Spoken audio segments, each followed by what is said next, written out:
Mau petir, mau hujan, maju terus. Maju saja, Tuhan selalu serta. Maju saja.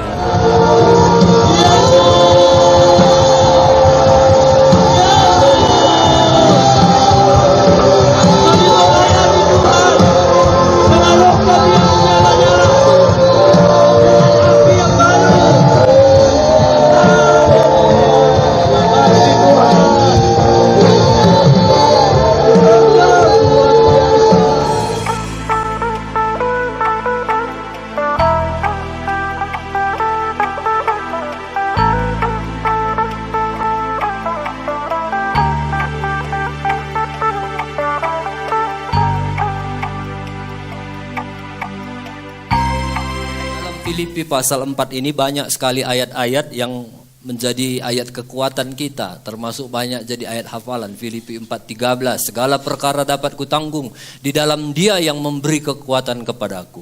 Nah, ayat 19 hari ini kita baca dan 20. 1, 2, 3.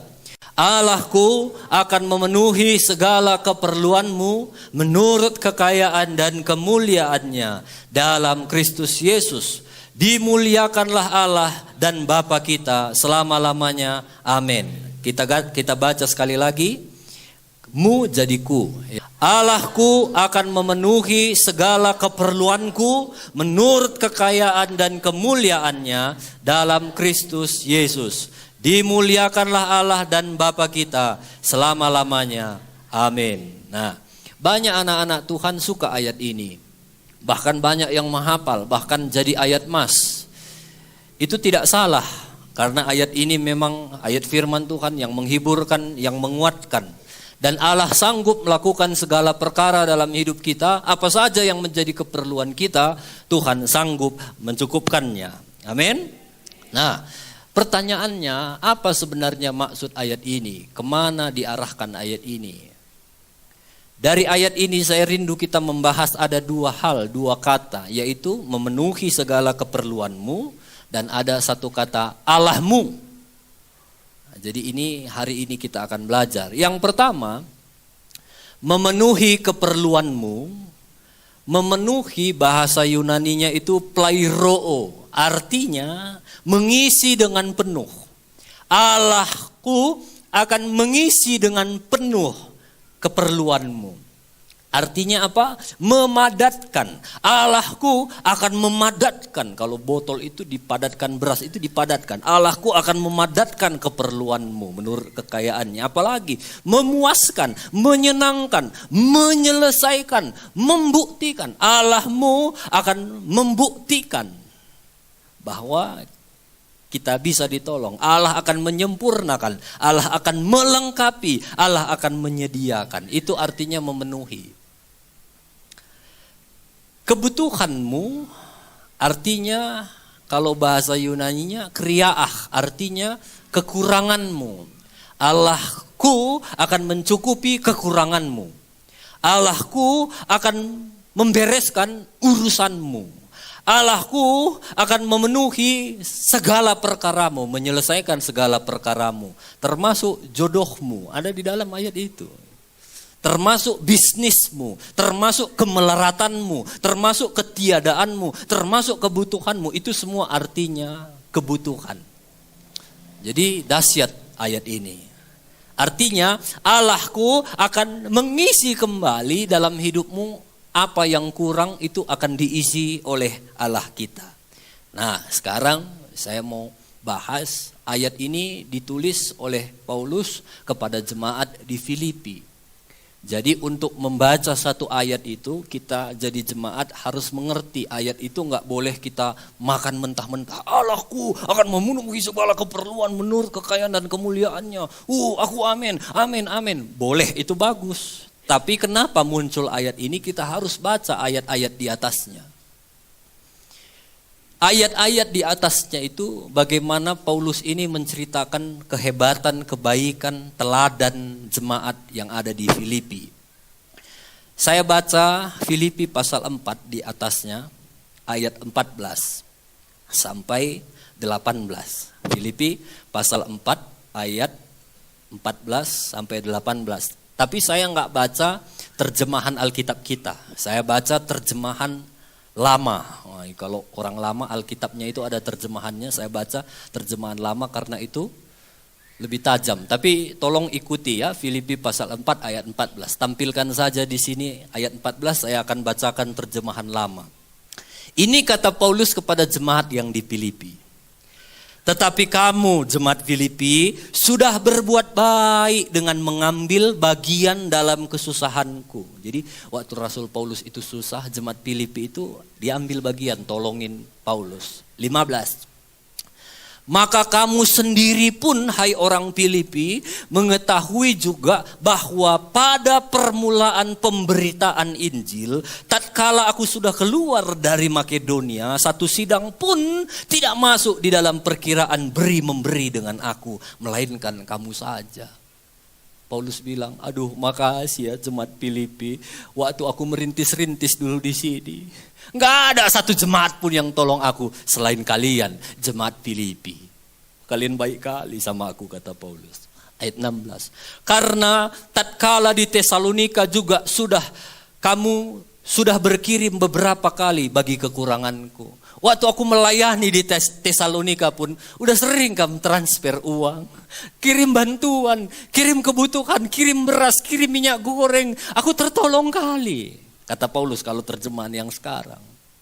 Waktu di sana pun aku melayani, kamu tolong aku, katanya sama jemaat di Filipi. 17. Bukannya pemberian yang kucari, bukan bantuan, bukan transferan, bukan beras, bukan semuanya itu yang kucari, melainkan aku mencari buah-buah yang melimpah kepada perkiraanmu. Paulus bilang, bukan uang yang kamu kirim itu sebenarnya yang aku lihat. Bukan bantuan, bukan buah, bukan beras, bukan apa. Tapi aku lihat kamu itu buah bertumbuh rohani. Itu yang buat aku senang, kata Paulus.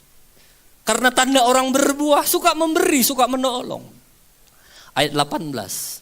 Aku sudah menerima sekaliannya semua itu. Bahkan lebih daripada cukup.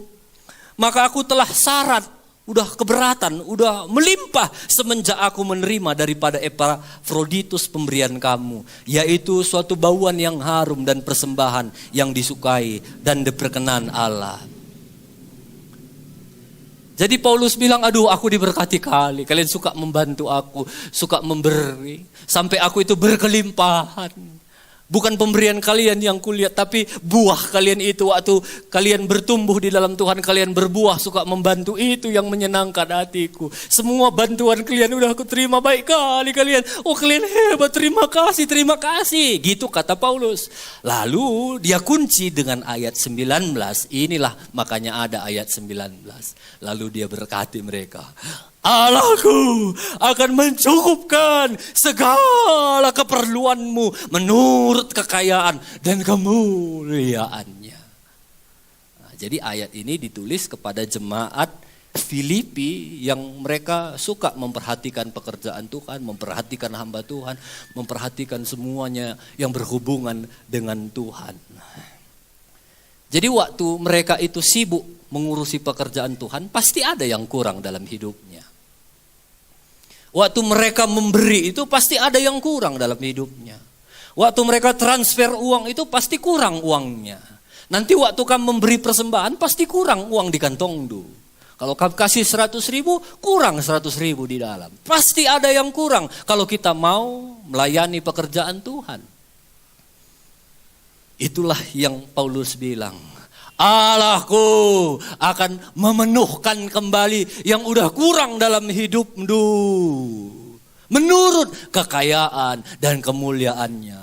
Bukan menurut standar Paulus, bukan menurut kekayaan Paulus, tapi menurut kekayaan dan kemuliaannya. Jadi ini ayat yang luar biasa. Kalau udah keluar dari diri mereka, Paulus bilang akan dicukupkan menurut kekayaan dan kemuliaan Tuhan. Dan Tuhan gak pernah ngisi pas-pasan, selalu lebih. Jadi jangan takut keluar untuk pekerjaan Tuhan. Jangan takut keluar untuk Tuhan. Jangan takut keluar untuk menolong orang lain. firman Tuhan akan jadi dalam hidup kita. Allahku akan mencukupkan segala keperluan dan kebutuhanmu menurut kekayaan dan kemuliaannya. Ini hanya berlaku bagi orang-orang yang ada keluar dari dirinya untuk Tuhan, pekerjaan Tuhan untuk orang lain dan bukan untuk dirinya. Ini gak berlaku bagi orang yang keluar banyak pun tapi hanya untuk dirinya. Gak berlaku itu. Guaglah ku akap sikap, guaglah aku bayak, guaglah ku. Itu gak berlaku. Tapi ini berlaku bagi orang yang suka keluar untuk pekerjaan Tuhan, untuk hamba-hamba Tuhan, untuk saudara-saudara seiman, untuk tetangga-tetangga, untuk orang yang membutuhkan, yang pasti bukan untuk diri kita sendiri. Ini berlaku. Jadi jangan takut. Tuhan akan mengisi kembali apa yang kurang. Amin. Bilang, jangan takut keluar. Kalau untuk Tuhan jangan hitung-hitungan, bilang. Dan Tuhan akan menutupnya melimpah bukan menurut standar manusia, menurut kekayaan dan kemuliaan Tuhan. Ini rahasia. Ya Bapak Ibu, hari ini saudara dapat rahasia ini.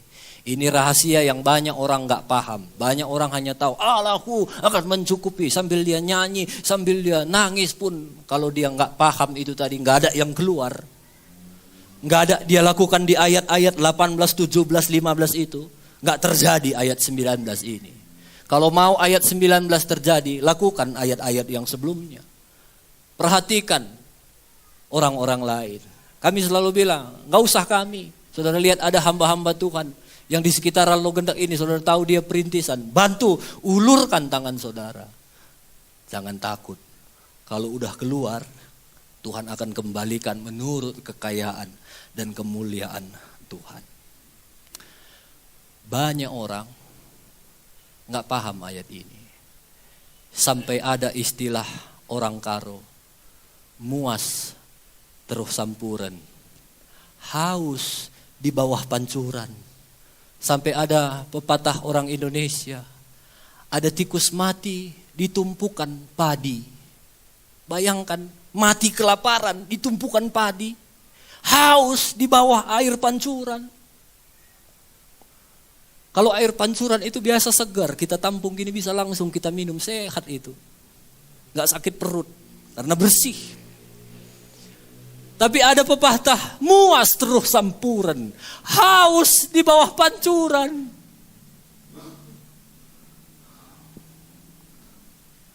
Dan banyak orang Kristen seperti itu, haus di bawah pancuran. Kelaparan di berkat-berkat Tuhan yang melimpah. Mati kelaparan di tengah gandum padi Tuhan yang melimpah-limpah.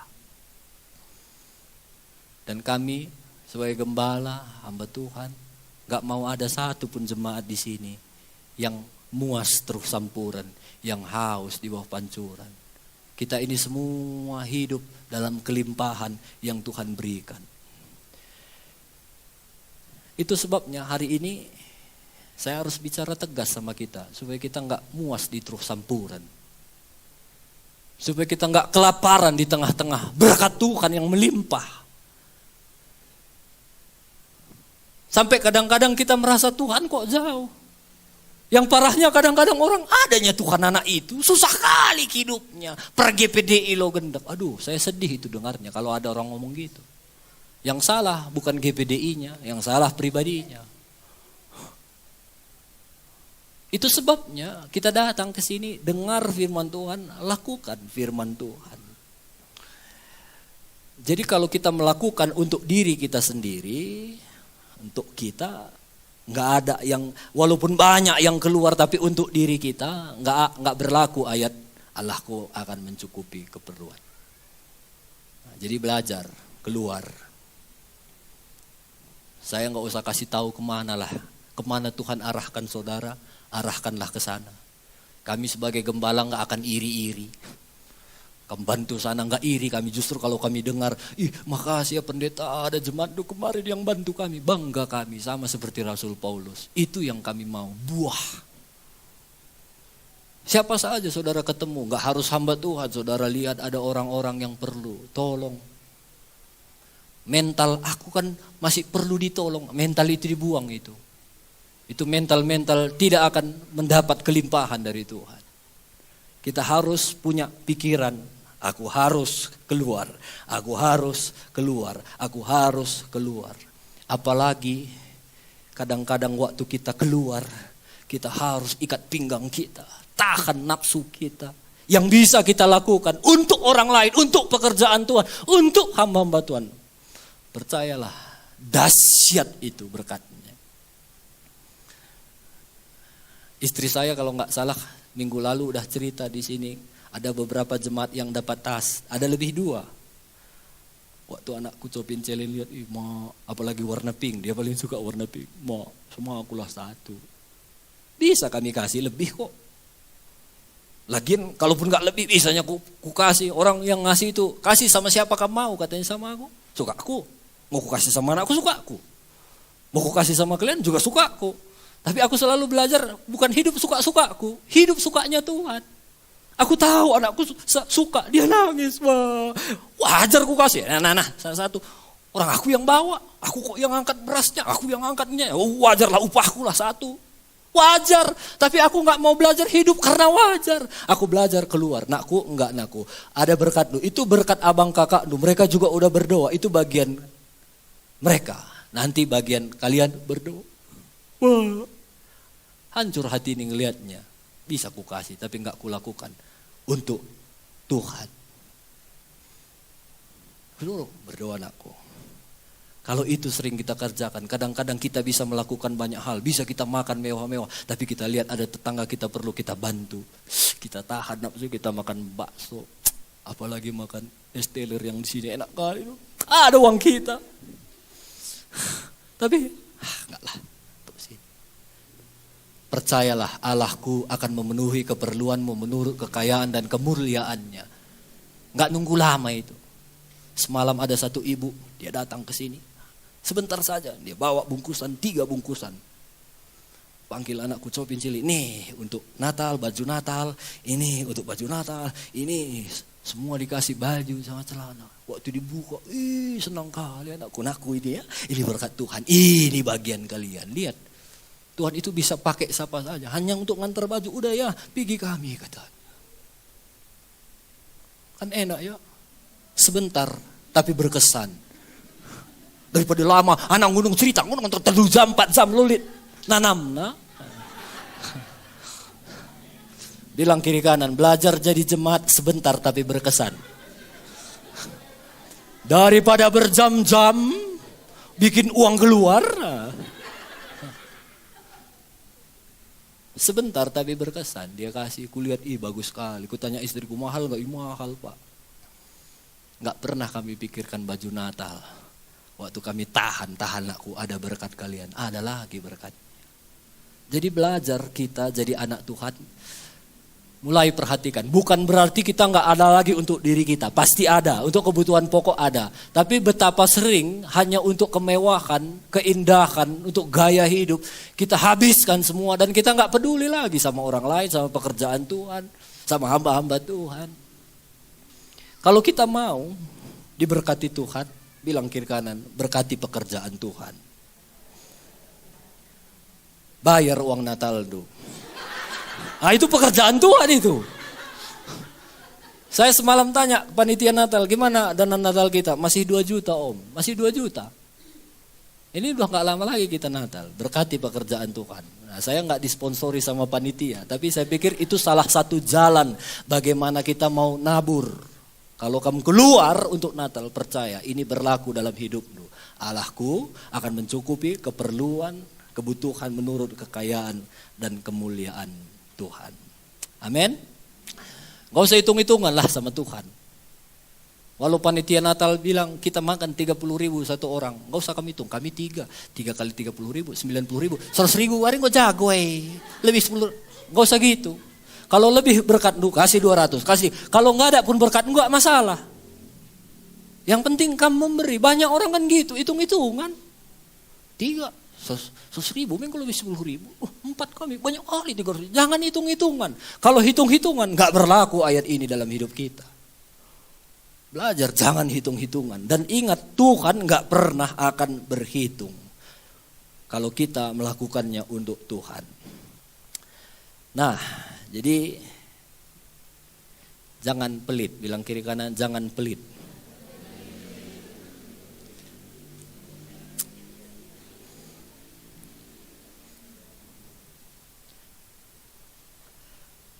Yang kita layani adalah Tuhan yang berkuasa. Tuhan pencipta langit dan bumi. Dia punya segala sesuatu. Dia bisa setel di mana saja. Dia bisa jamah hati orang siapa saja untuk memberkati kita. Dia bisa pakai cara-cara yang ajaib. Dan percayalah kalau kita melakukannya untuk Tuhan. Dan bukan untuk diri sendiri. Kita akan melihat bagaimana Tuhan akan mencukupkan keperluan kita menurut kekayaan dan kemuliaannya. Amin. Kami bersyukur juga banyak jemaat Tuhan di sini yang memperhatikan kami hamba-hamba Tuhan. Semalam ada yang ngantar kepiting, yang lagi model sekarang itu kepiting itu yang banyak dicampur. Waduh, aku mau makan aja terus. Diberkatilah orang yang memberi. Ada sering yang ngantar ikan ke sini, ada sering yang ngantar jeruk.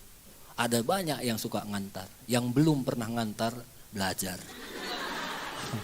Belajar. Saya pikir wajar sekali kalian ngantar apa-apa ke sini. Karena Bapak Ibu Gembala ini bapak kalian, mama kalian. Kami ini yang ngasih makan rohani kalian. Wajar dong ngasih-ngasih begitu. Nah, bilang kiri kanan, mulai kita pikir apa yang mau kita kasih ke rumah Tuhan. Dan kalian kasih bukan karena kami manusia, tapi karena kami hamba Tuhan. Kalian lakukan untuk pekerjaan Tuhan. Percaya, nggak akan sia-sia. Percaya. Itu semua yang makan itu doakannya kalian. Sampai Copin Celit pun makan itu doakan, sebutkan namanya. Saya bilang ini yang ngasih. Tuhan berkati. Doa anak kecil itu bisa lebih dahsyat. Jadi itu ya. Jadi bukan maksud saya begitu. Saya sedang mengajar ini supaya kita itu paham. Memberi untuk pekerjaan Tuhan. Memperhatikan pekerjaan Tuhan. Yang kedua, Allahku. Kenapa Paulus nggak bilang Allah kami, Allahmu, Allah kita? Tapi Allahku. Karena Paulus bukan sembarang orang. Ayat ini berlaku, Allahku itu hanya akan menjadi Allah bagi orang-orang yang hidup seperti Paulus. Dia hidupnya untuk penginjilan. Matinya juga untuk penginjilan. Sering sekali dia kekurangan. Sering kali dia diterpa badai. Sering kali masalah kapalnya mau tenggelam. Sering kali dia mau dibunuh orang. Sering kali dia pernah dipatok ular. Mau mati, sering hidup matinya untuk Tuhan. Dan hanya orang-orang yang hidupnya untuk Allah lah. Yang kata-kata Allahku akan mencukupkan itu berlaku dalam hidupnya. Hanya orang-orang yang takut akan Tuhan lah. Kata Allahku itu berkuasa. Allahku itu bukan Allah sembarangan orang. Allahku itu bukan Allahnya orang yang hidup hanya untuk dirinya sendiri. Allahku itu bukan Allahnya orang yang selalu sibuk memperkaya diri sendiri. Allahku itu bukan Allahnya orang yang cuek untuk pekerjaan Tuhan. Cuek untuk orang lain. Bukan itu.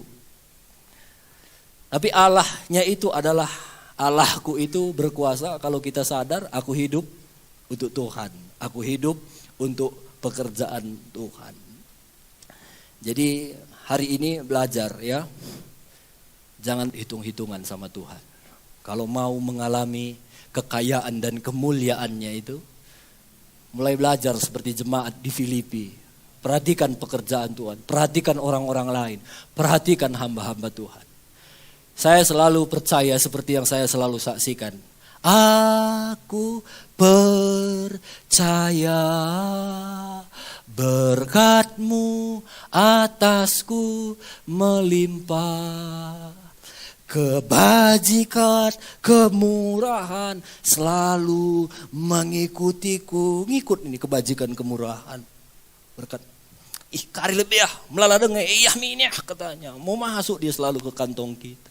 Asal kita mau seperti jemaat di Filipi memperhatikan pekerjaan Tuhan. Saya udah sering cerita bagaimana berkat-berkat Tuhan itu luar biasa.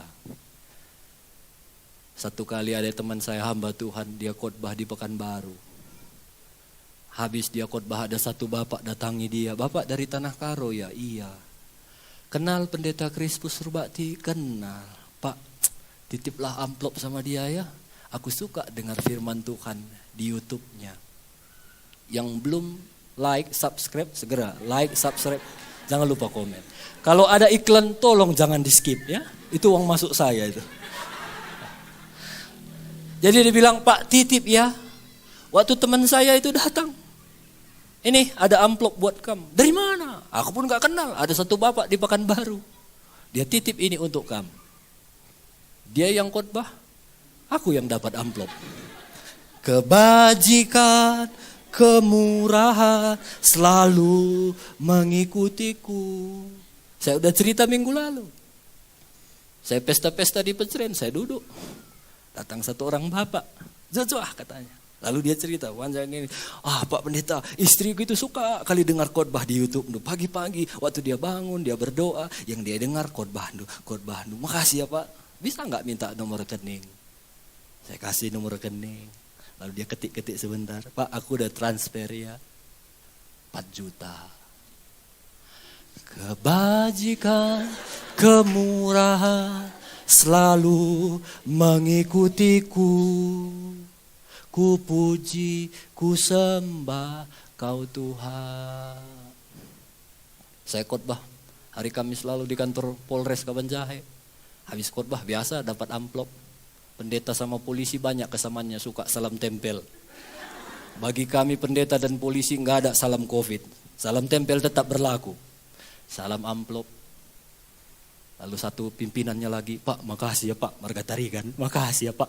Lalu sampai di luar diambilnya lagi uangnya, ratusan ribu berlipat-lipat. "Nih Pak ya, bagi saya nggak masalah, nggak pakai amplop pun nggak masalah, yang penting isi."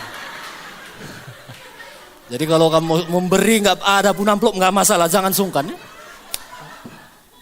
Waktu saya mau keluar dari ruangan Purpur Sage itu, ada satu polisi yang kalau saudara ingat dia datang ke sini, dia bawa lagi satu bungkusan, ada 2 kotak besar roti. "Pak, aku titip ya sama Ibu Pendeta, makasih ya Pak." Di sini udah tebal, di sini tebal. Pulang bawa makanan itu. Aku keluar dari kantor polisi sampai mobilku nangis. Aku, "Tuhan, terima kasih.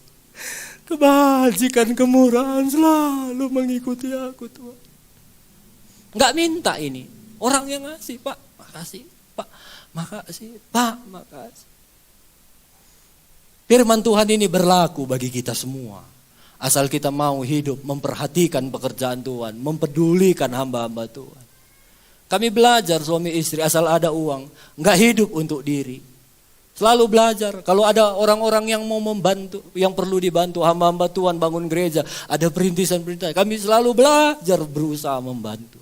Sampai kami punya prinsip, kalau untuk menolong hamba Tuhan, pekerjaan Tuhan, ngutang pun gak apa-apa. Ini prinsip kami, boleh diikut, boleh enggak. Ini hanya dilakukan oleh profesional. Jangan, don't try at home kalau gak yakin. Kami selalu kerjakan itu. Dan gak pernah kami kekurangan. Jadi berkat Tuhan itu luar biasa. Waktu kami lakukan itu, selain untuk kebutuhan hidup, sekolah anak-anak, uang buku, apa segala macam, membantu pekerjaan Tuhan, membantu yang lain-lain, banyak pengeluaran. Dan saya pikir kami nggak salah, karena kami sedang melakukan ini semua, ngutang pun untuk membantu pekerjaan Tuhan, memperhatikan orang lain, dan untuk kebutuhan hidup, bukan untuk foya-foya. Saya bilang sama istri, udah banyak utang kita. Istri saya bilang, enggak apa-apa Pak. Allahku akan mencukupkan keperluan menurut kekayaan dan kemuliaan. Waktu kami dapat berkat, misalnya dapat uang gitu, kami selalu fokus 30%, ya, 10% untuk Tuhan, 20% untuk membantu orang lain, sisanya kami fokuskan bayar utang. Ada berkat, fokus, bayar utang. Ada berkat, fokus, bayar utang. Ada berkat, Fokus. Banyak kali utang kalian semua ini. Ada berkat, fokus bayar utang. Ada berkat, fokus bayar utang. Kami belajar prinsip ini karena ini prinsip keuangan yang merdeka. Lalu waktu kami bayar, saya bilang, saya ingat ini baru beberapa minggu lalu. Puji Tuhan mak, udah sedikit lebih berkurang utang kita. Saya lihat itu tinggal 9 jutaan mak.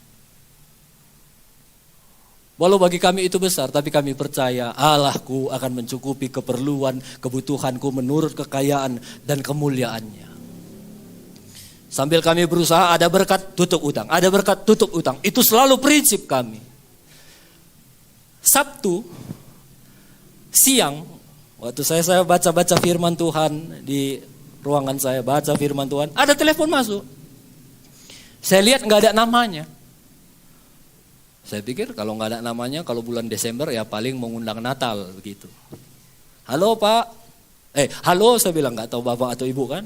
Halo, Jojo, Kristus indah, woi, isi indah, aku abang dulu. Lalu dia cerita, gini.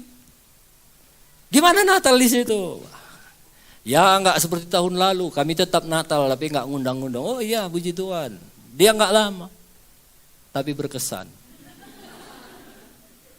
Kirimlah nomor rekening. Cepat saya kirim, serep. Sebentar juga masuk WA-nya. Aku udah transfer ya sedikit jajan di Natal. Karena dia bilang tadi, nanti aku kirim ya sedikit untuk jajan di Natal. Aku pikir ya kalau sedikit, ya sedikit, itu cuma aku tahu. Lalu dia kirim, aku buka, aku lihat, oh 1 juta. Oh puji Tuhan. Tapi sepertinya hatiku gak tenang. Kayaknya Roh Kudus bilang, lihat lagi, lihat lagi, lihat lagi. Ku buka, ku lihat lagi, ku teliti dengan seksama, ku perbesar itu angkanya yang kirimnya. Betul, aku salah lihat, bukan 1 juta, 2 rupanya satunya, 11 juta. Sedikit uang Natal untuk memberkati kalian Natal, apa yang kalian perlu di Natal, sedikit. Kebajikan, kemurahan selalu mengikutiku. Lalu ingat fokus hidup kita, aku bilang sama istriku, Ma ingat fokus 11 juta, 30%, 3 juta 300, langsung kami sisihkan. 10% untuk Tuhan, 20% untuk siapa saja yang perlu. Sisanya kami tutupi utang. Malam, lagi makan malam, masuk pula SMS. Ku buka, sampai udah bosan aku, dari BRI udah bosan. Ini kata Bupati kita Karo Jambi, mengangek-ngangeki kam supaya iman itu bangkit. Masuk 4.200.000. Nggak ada berita, nggak tahu dari siapa. Saya cari pun nggak tahu dari siapa. Sampai hari ini saya nggak tahu sampai dari mana 4.200.000. Kami nunggu berita ini. Kalau ada berita kirim ke sana, karena sering juga jadi saluran berkat kan. Kirim, kami lagi nunggu berita. Walau kami dari hati yang paling dalam nggak berharap berita itu datang. Tapi kalau ada pun berita kami akan salurkan. Saya mau cerita ini kan, ini cuma berkat-berkat yang saya cerita ini. Banyak lagi, kalau 1-2 juta itu saya udah gak ceritakan lagi. Saya ulang tahun ada yang kasih, ini 1,5 juta, nih 1,5 juta. Banyak, kalian yang belum ngasih jangan lupa nanti ya. Itu udah gak saya hitung lagi bagaimana berkat Tuhan itu mengikuti. Aku percaya kebajikan, kemurahan selalu mengikutiku. Kasih tunjuk sama istriku, Ma, 11 juta. Lalu istriku pun gak percaya. Waktu dia yakin jelas, langsung gini, hei katanya. Lah ada kami doanya, ya. Hai.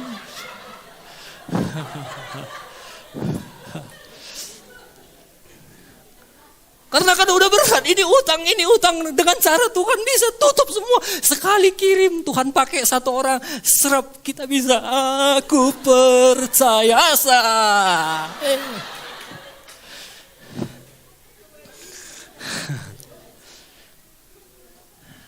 Dan waktu pun kami dapat berkat, kami nggak mikir apa yang kami beli. Wah kayaknya iPadku udah perlu diganti, ini udah kuno, handphoneku enggak. Kami selalu berpikir, apalagi yang bisa kita kerjakan. Siapa lagi yang bisa ditolong. Dan semua uang yang kami terima itu sudah habis, sudah ada tempat-tempatnya semua. Saya tutup dengan satu ilustrasi. Kalau kamu tahu bola kasti, kalau kamu lempar, itu seberapa kuat pantulannya, tergantung seberapa kuat kamu lempar. Yang pasti kalau kamu lempar itu pantulannya jauh lebih kuat. Pelan aja dari sini aja, 1 meter aja kita gini kan. Itu pasti bolanya itu jauh, bisa 5 meter, 6 meter. Selalu pantulan itu selalu lebih besar daripada lemparan kita. Begitu juga dengan berkat Tuhan. Kalau kita mau belajar, perhatikan pekerjaan Tuhan, kita mulai beri, lempar. Wah, tergantung seberapa kuat kita lempar, segitu juga lah Tuhan akan kembalikan. Aku akan memenuhi keperluanmu menurut kekayaan dan kemuliaan. Berapa yang sudah keluar dari hidupmu, aku akan tutup lagi sampai penuh. Enggak kurang, berkelimpahan. Tergantung seberapa kuat kita lempar, seberapa banyak kita lempar, sebegitu kuatlah pantulan itu akan ada dalam hidup kita. Jadi kalau kamu mau pantulan, belajar melempar. Belajar melempar. Saya berharap jemaat di sini jangan tergila-gila dengan transfer yang saya cerita 11 juta, 4 juta, 5 juta, 10 juta, 20. Boleh saudara kagum akan kekaguman Tuhan, tapi coba lihat proses lemparannya kami itu. Coba lihat proses anak kami, Mak, aku mau tas itu, Mak. Nakku, ini bukan berkat kita. Nah, Mak, ini. Nakku, nanti. Mak, kita makan sekali di restoran, udah lama kita gak makan. Ada uangku, bisa ku beli. Nanti nakku, ada waktunya. Pak, ini udah bulan Natal, nginap lagi kita di hotel. Bisa nginap di hotel. Nanti nakku, ada yang lebih penting. Lihat itu, lihat lemparan-lemparannya itu. Lihat 30% itu yang kami kerjakan. Dapat 11 juta, 3 juta 300 udah langsung bukan jadi bagian kami itu. Kalau dapat 100 juta, kira-kira 30%-nya berapa? 30 juta, udah gak lagi jadi bagian kami. Tapi percayalah kalau kita setia perkara kecil, gak berat lagi nanti itu. Jadi kalau mau pantulan, bilang kiri kanan, belajar ngelempar. Belajar ngelempar.